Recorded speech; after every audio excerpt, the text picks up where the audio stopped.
He was trying very hard to be the family cook, now that Mom was busy with her new job at the bank. Besides, Penrose liked guessing what the shapes were. Mom sat at the kitchen table with a lumpy-looking pancake on her plate. She had taken exactly one bite. She looked up when Penrose came in and shook her head ever so slightly. Penrose knew what that meant. Another perfectly good batch of pancake batter ruined. He had probably added something gourmet, like rhubarb or olives. He never seemed to be able to leave pancake batter alone. Dad slid another lumpy-looking one onto her plate and set it before her. "Happy day after your birthday," he said. "I thought I'd make an especially challenging pancake today. See what you think." Penrose stared at the blob of pancake. "Bumblebee?" she asked. She tossed a piece to Arvid, who was the only one who loved Dad's pancakes. Dad shook his head and turned back to the stove. "Nope. Guess again." "Oh, I bet it's a beetle," she said. They had just had a long discussion the day before about beetles. "Ding, ding, ding. You are correct. Now, eat your beetle." He sat down at the table, smiled at her, and took a bite of his own beetle pancake. He was lanky, like Penrose, and had the same black hair and green eyes. He was almost the opposite version of her mother, who had straight blonde hair and a stocky build. "I know you wanted a small birthday party with just us last night," Mom said. "But since we have leftover cake, I thought it might be nice to invite Lark over tonight to help us polish it off."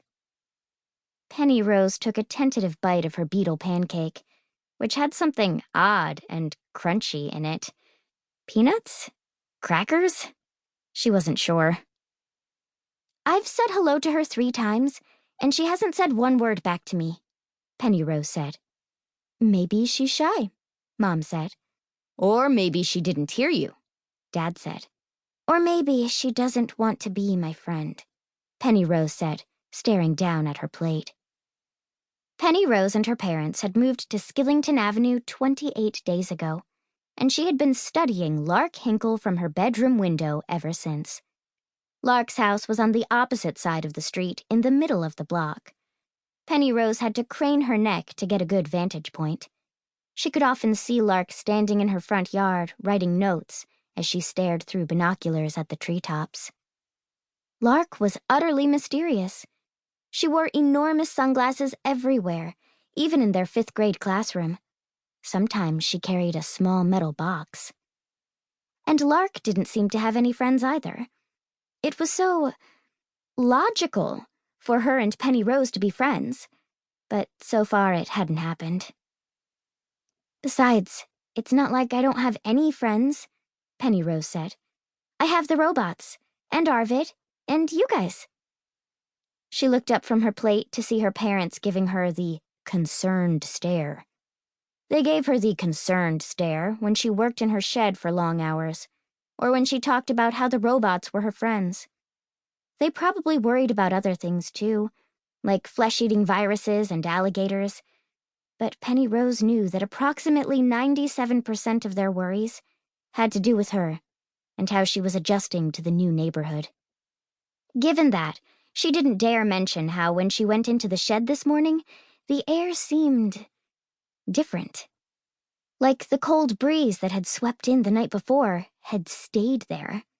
Or how a squirrel with a black smudge on his tail had seemed to follow her as she walked from the house, and then watched her from a tree branch the entire time she was in the shed. She was sure if she told them these things, the concerned stare would become their permanent expression. "I think you should go over there and ring her doorbell," Mom said.